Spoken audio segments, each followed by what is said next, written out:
Welcome to the Open Space Living Room. I'm Ryan Erickson. And I am Harold Chinsato. We're both members of the Open Space Institute of the United States, and we're starting a conversation in our living room. This is the view from my living room. It is beautiful. Would you care to say where that living room is in space? That is up here. This is St. Mary's Peak in the Bitterroot Valley. This is where Lewis and Clark wintered on their trip to find the Northwest Passage, which they, of course, never found. Hmm. And they couldn't make it through those mountains. So they tried in June and it was too snowbound. So they had to go later, I think in July. Hmm. Bitterroot Valley, Montana. Well, I will share the same about my living room here in GMT -4, Charlotte, North Carolina. And I have triggered the hand gestures in Zoom. Oh, really? Yes, It doesn't work for so me.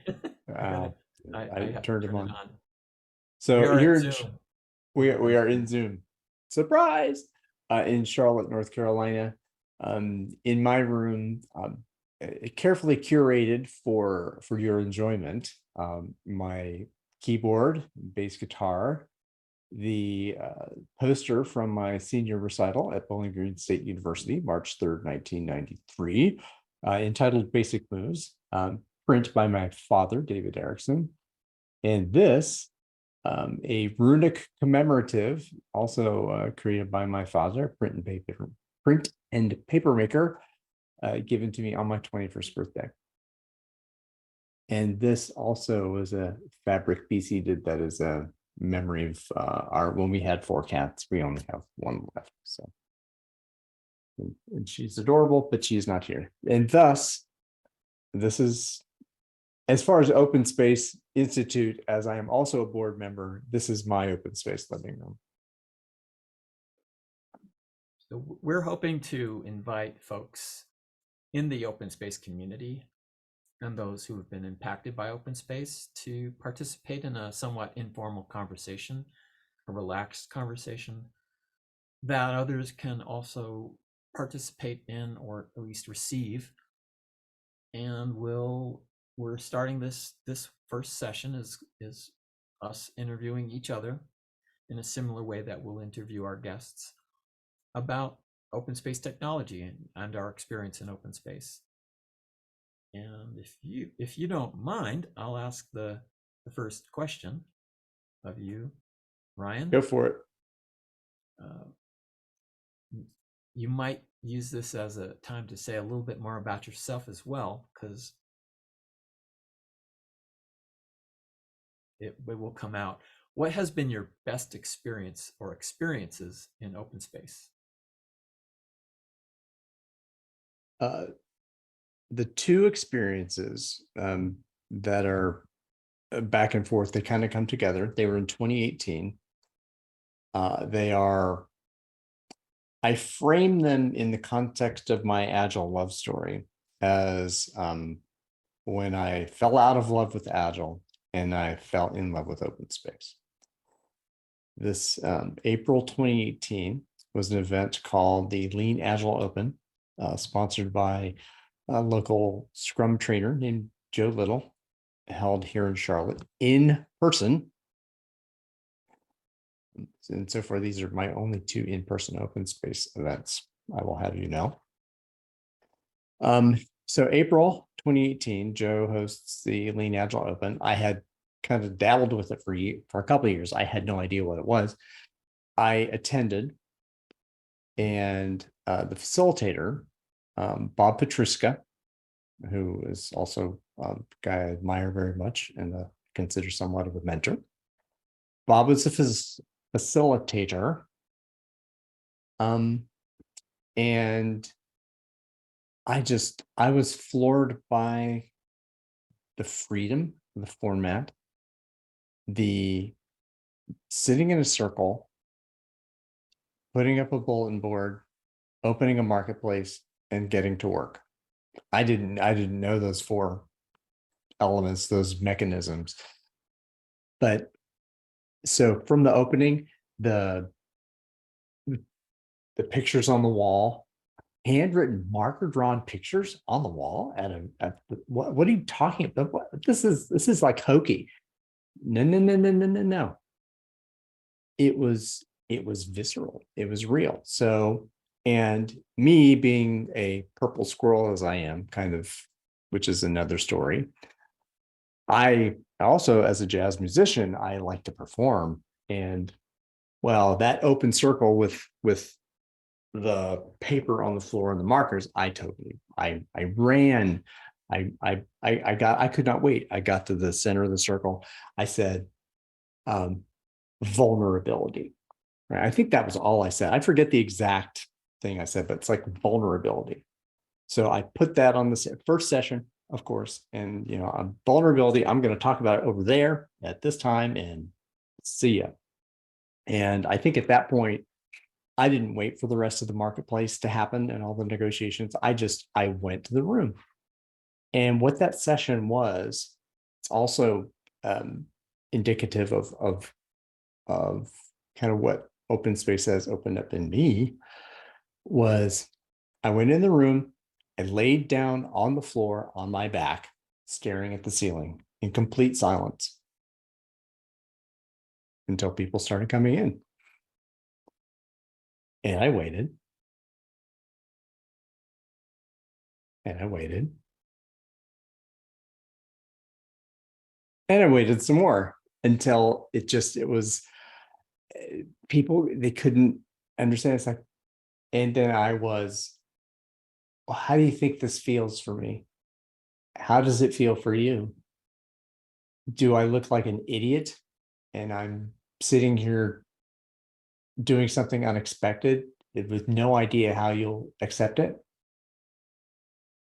And then went the conversation about how it felt to be in that space and with that feeling for that time. And didn't have a whole lot of proceedings from that particular session, but to me, that was the trigger that I could do something like that. I had permission. I had the authority to do that in public. And I felt the love and acceptance of that. And that was the moment that turned on for me. And the other piece of that, the bookend, is that I said, after this, I need to facilitate an open. I want to hold the space for this. And I don't even think I had the words for that at that point. I didn't know what holding space was, but well, maybe I did eventually. By the time in October we did, I facilitated. Leading up to that event, Joe said, well, if you're going to do this, if I'm going to pay you to do this, you need to have some kind of training, right? Well, okay, great. So I get in touch with Daniel Mezek, who did a great open space training. He taught me the rules of the ropes, introduced me to the Spirit book and to the Peter Vale paper, which may come up again at some point. And the Tao of Holding Space, Chris Corrigan, also. All this stuff happened.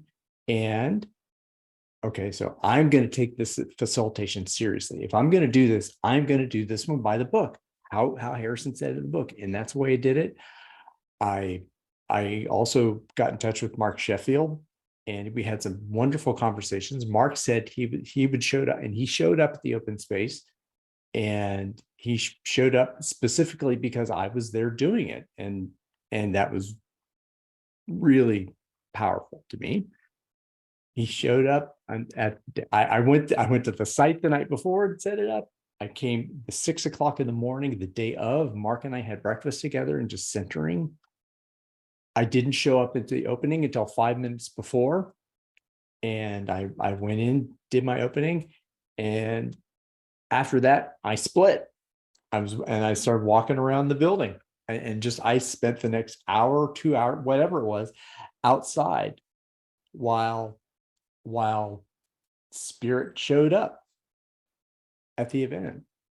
And those two are the foundational experiences for me.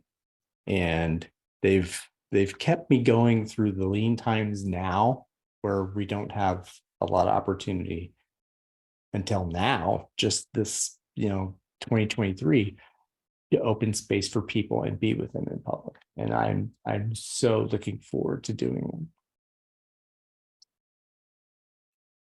This first open space you went to, you experienced what the facilitators talk about, that you may be the only person at your session and that you have some options. For me personally, I've never found that pleasant experience. Yet that somehow made you fall in love with open space.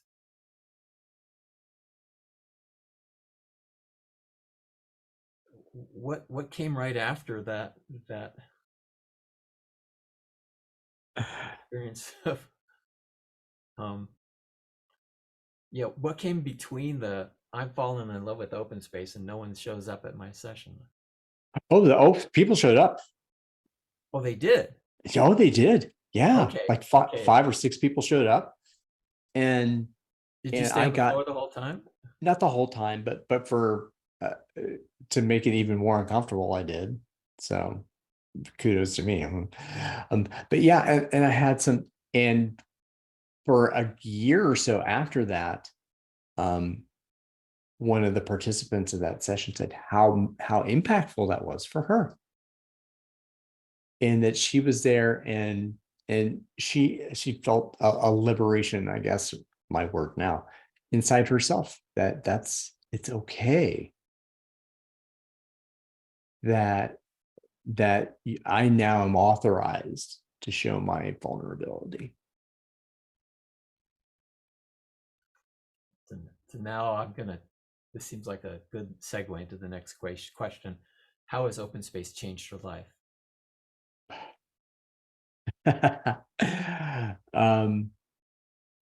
it, it totally turned around my, well, so many ways. So there's a professional aspect and there's a personal aspect. Professionally, it showed me how shallow some of the practices and principles of the what came out of the Agile Manifesto, and what has happened in the last few years, and that's not, there's something missing, and spirit's missing, and that it's all about it was an acknowledgement of, so when I learned about open space, I went through an illness, through cancer. That's my personal part of it. And so they kind of mesh together, which is another part of what open space has done for me, is that, do we really have that much separation between our personal and professional lives? Might there be more in there that we can honor each part of ourselves, or those parts that are not bounded? And so that professional sense of depth. And then when I was in the hospital, I went through some crap, and Agile was no longer important for me when I was diagnosed and went into treatment. Open space stayed with me, and it was inside me. I went through, and I'm looking on my wall at the grief cycle, as Harrison put it, in Practice of Peace. Shock and anger, denial, yep. Memories, oh betcha. Open space as despair, open space as silence, and the vision eventually came out of that. So all this, it has given me this sense of perspective to my life, and as well, and I'm kind of, again, meshing the personal and professional. But one thing about it, as I came out back into public after I was kind of went into remission and coming back, that these moments like this, even now at this time, that this moment, this instant that we have together will never again happen. An observer of this video will experience it differently than we do.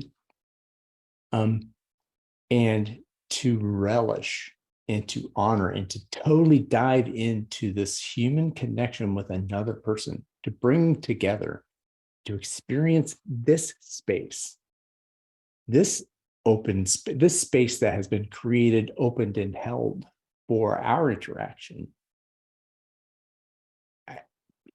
It's hard for me not to bring these concepts and principles to every part of my life, and to allow my life and living to be informed by it. So a longish answer to your question, but that's how it's changed me. I'm hearing that you're seeing more of an integration with your personal and professional as a result of open space. Is that Absolutely. accurate? For sure. Is there anything else? My curiosity is to you and your initiative experiences, Well, if you wish to share them. We got one more question for you. All right. Okay. I just want to understand this. What changed? It sounds like you have a new vision for your life. It's emerging. I actually came up to concept of it today. It's like I'm pregnant with something. That there is, and this also kind of comes into grieving and thriving. So there was a loss. I've been grieving this loss of what life was and what my life was. And yet there's a conception of this new life, this independent, this freelance, whatever, sovereign life that has been growing inside me. What was your life before this? I worked for IBM. Well, I worked at a utility the last 13 years for IBM in managed services primarily, and living the paycheck life for far too long.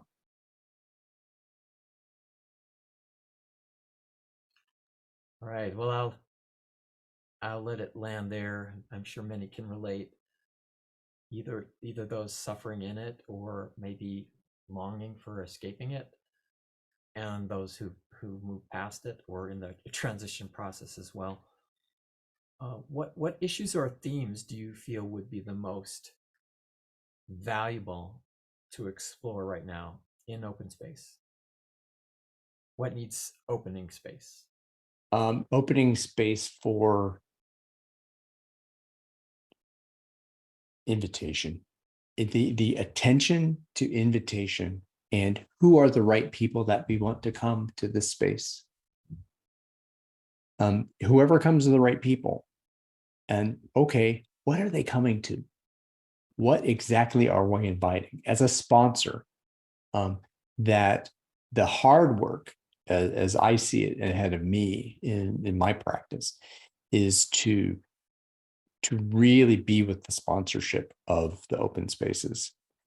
So I'm really curious about if you were to encourage people or support or run one yourself, the open spaces have a theme. What would be the attracting themes that you feel would people really need to be inviting people into? The themes of an open space that I would that you would go to, that you would want to see happen, that you think goodness. really needs to happen, even if people aren't doing it yet? Oh, goodness gracious. Maybe this is a bit of a lightning rod, but what is the difference between equity and equality? And why should I care? Whoa. That's one I want to go into. Wow, that's an interesting one, and also a controversial one, maybe even a dangerous one. Exactly. That's why we need brave spaces. Are there any others you might want to add? That's plenty. That's plenty. Too many more, and I've already chewed up a lot of the a lot of the air here. So, all right. Well, feel free to launch them at me.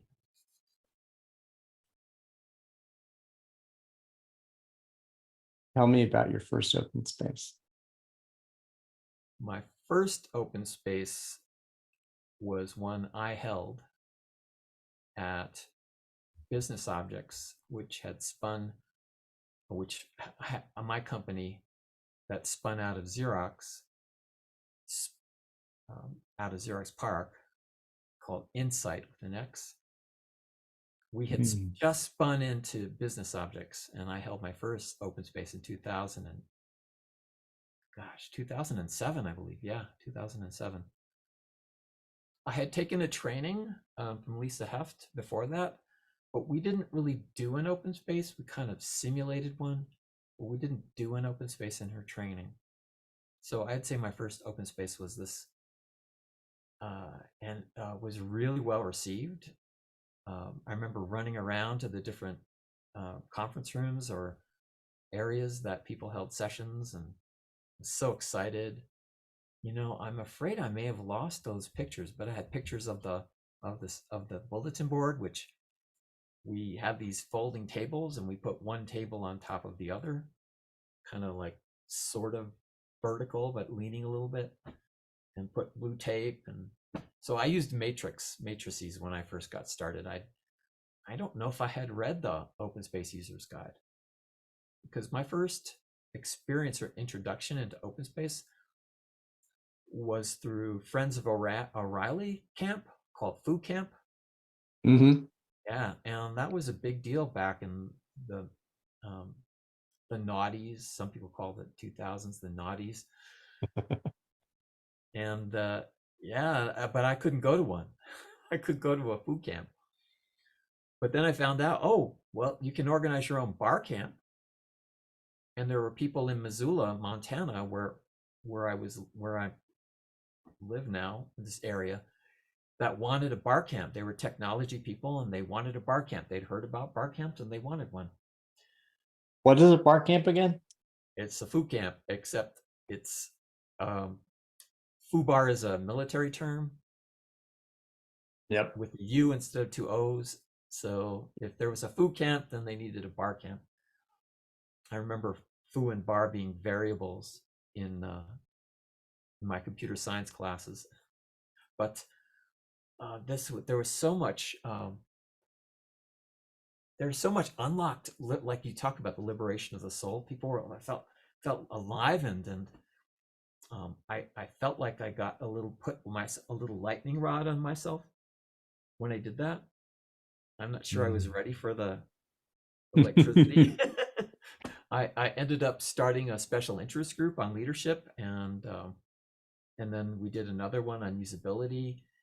And then I remember hearing weird criticisms from managers during the event, the open space. And then after I started those, like months after that, I started getting in trouble with my manager, and I totally felt like that lightning rod made me not so welcome in the organization and among the leadership. I should be careful what I say here, but the experience was very powerful, and I did several open spaces after that. So that was my first open space. But I'd say my best experience wasn't that first one. My best experience was like lots of little memories of like really great changes. The one that's the biggest that I remember was someone, like, tears happening in this space with where we had maybe about 100 at Native American Paine Family Center in Missoula at the university, and someone learning about crowdfunding as a result of the event and being able to raise money for some kind of surgery for their kid.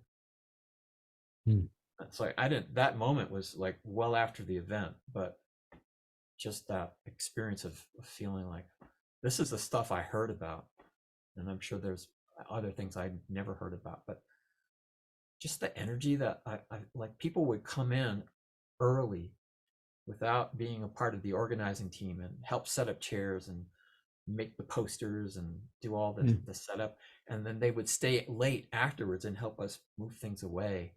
It was just seeing people come alive. It was just so amazing. Mm. I'm imagining it was like they didn't want to leave. You want to stay connected to that experience for so long. I'm an introvert. I was eager to leave every one of my open spaces, and I was practically comatose for like a month, maybe longer, after each one of these events I facilitated. But it was so Wow. worth it. It was so worth all the pain and the suffering Huh. of just getting completely wiped out and depleted. And I'll tell you, every one of those early events, I was in total panic. What if they don't come? Mm. Open space has been it continues to be a real challenge for me, because one of the principles is whoever comes is the right people. Yeah. Sometimes nobody comes. And being able to embrace that I am the right person for that invitation that I sent out, or the small group. Sometimes that small group is, or myself, is all that I've ever needed. And it's still a struggle. I don't know if you've heard these stories, but there's some people who, famous performers, I don't remember the specific ones, but well-known performers in the movies that would throw up before every performance. Yeah, I think Paul the best Newman, way I to try, think. yeah, Newman. I think Johnny Carson, the late night television show host for much of the 19th century, Mm. or is it 20th 20th. 20th century?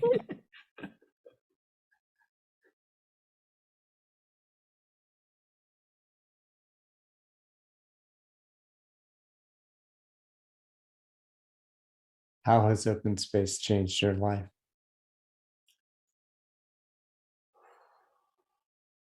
That's a huge one.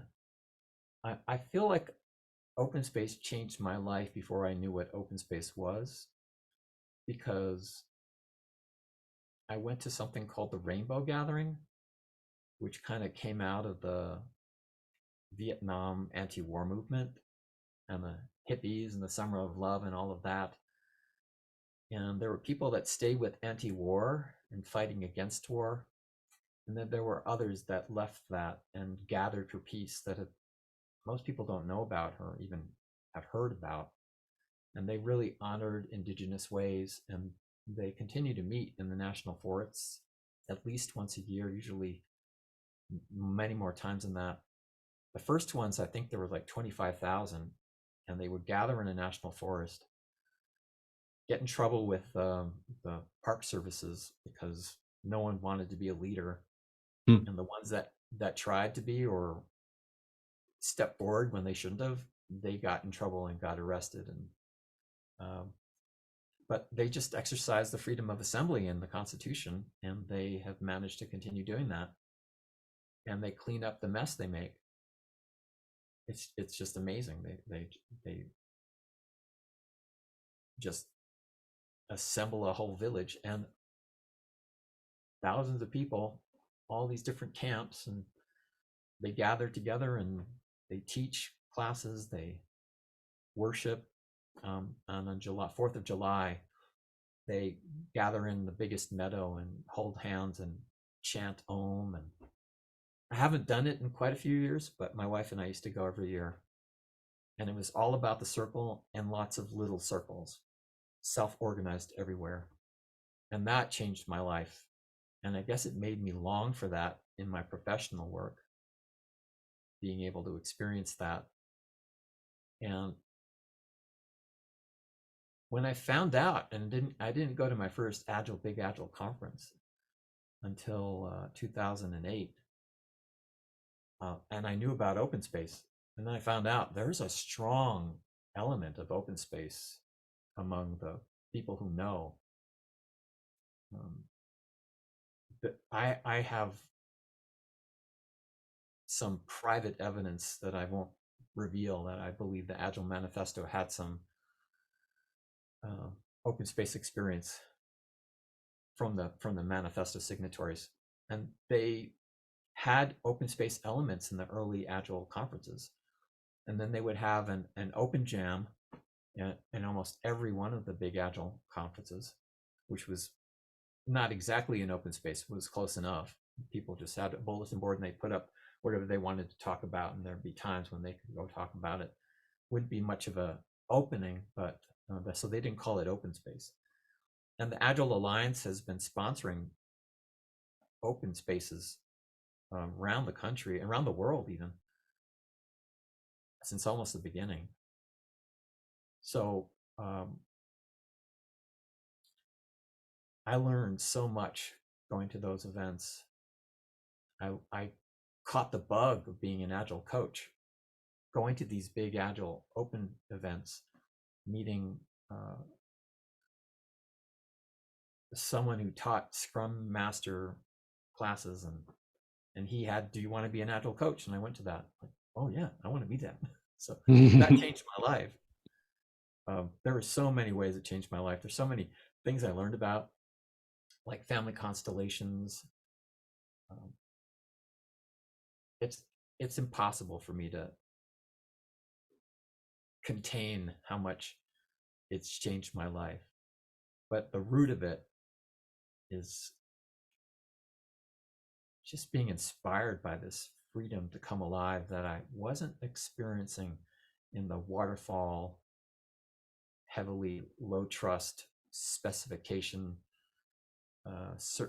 writing contracts with the siloed departments, and for wars between the QA people and the developers and the sales people and the marketers and the operations people. It's like this idea of being able to come together as a team changed my life.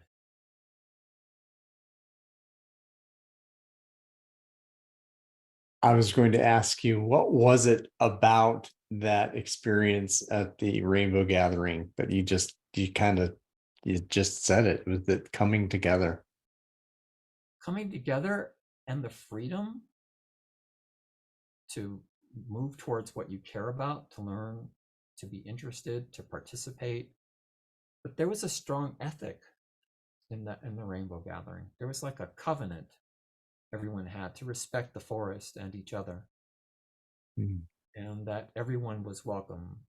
They'd say if you had a belly button, you were welcome. So this huge level of inclusion, like radical inclusion.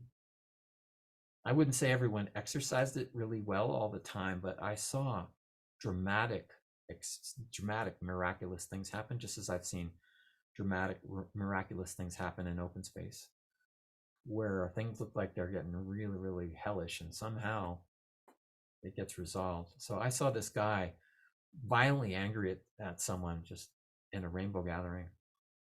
And this guy just came up to him and just was present with him, grounded and present. And he eventually put his hand on his shoulder and looked down humbly as the guy was like violently angry, and he gradually calmed down.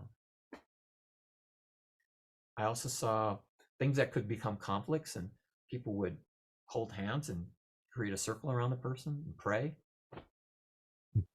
and it would de-escalate. So I just see that in the open space events as well. It's like difficult emotions can come up, and people just self-organize, and they just take themselves out, and they just zoom right in, and just the level of energy that gets these just unpredictable projects get launched. Like I mentioned, someone finding a way to help their child with the surgery. I think you and I were at an event where, in an open space, where someone had given up on trying to be a monk, and then they came to the event and realized, oh, maybe I can, and then they went and did it. Holy moly! Holy moly!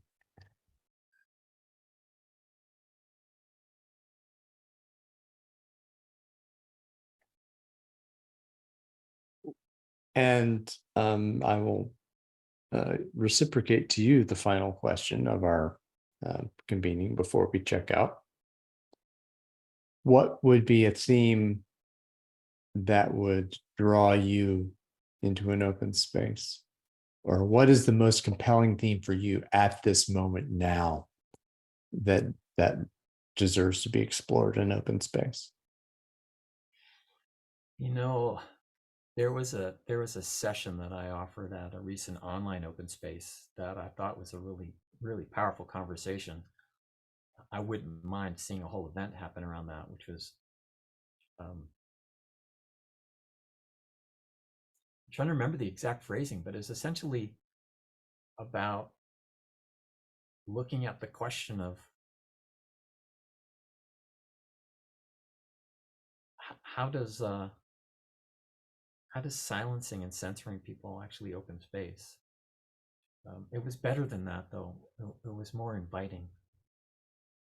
But this theme of I believe that we're facing with us almost having in the United States a Ministry of Truth with a disinformation board, that has only been tabled. It's not disassembled.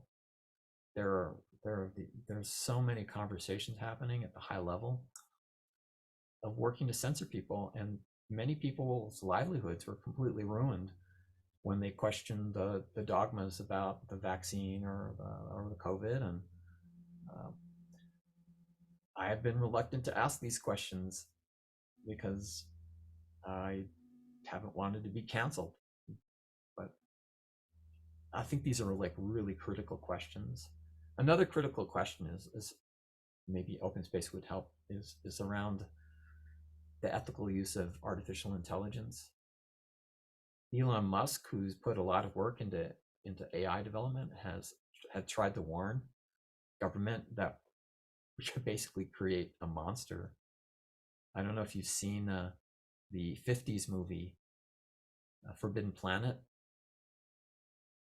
No, but I've seen the Terminator, good old Skynet.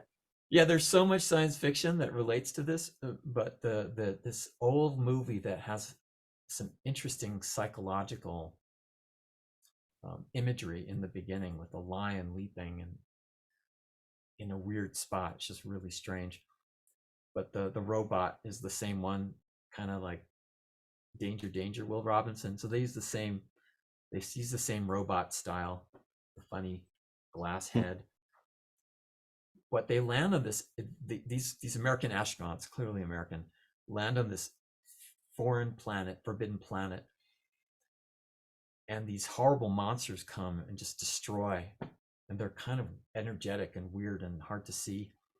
And they find out that this very advanced civilization made this machinery that could just materialize whatever you wanted at any moment. And the very psychological closing is that they basically released the monsters from the id, Freudian id. So we're in danger of making technology that can totally bring to life the monsters from our collective unconsciousness and wreak terrible havoc because we're not dealing with those monsters in our psyche before we build technology that can bring those nightmares to life very vividly. I think open space could help with that.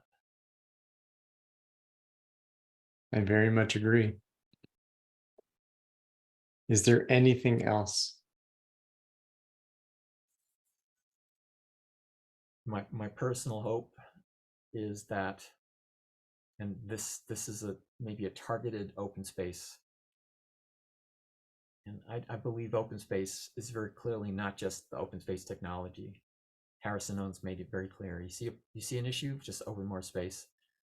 That our conversation and our interviews will open space as a theme for how this community can hold what I believe is a sacred responsibility that we have because of this technology, because of the awareness that Harrison Owen has helped us all acquire to bring it to the issues at hand. And I'm definitely supportive of his idea of how can we open space for 8 billion people at once. That's a really powerful open space theme. That's a big one.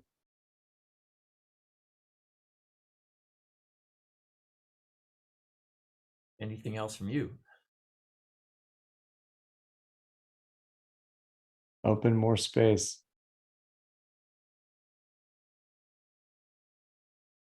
Yeah, open more space in your mind and in your heart and in your will too. Yeah, in the soul. Yeah. Oh, soul. So we be an end to soul pollution.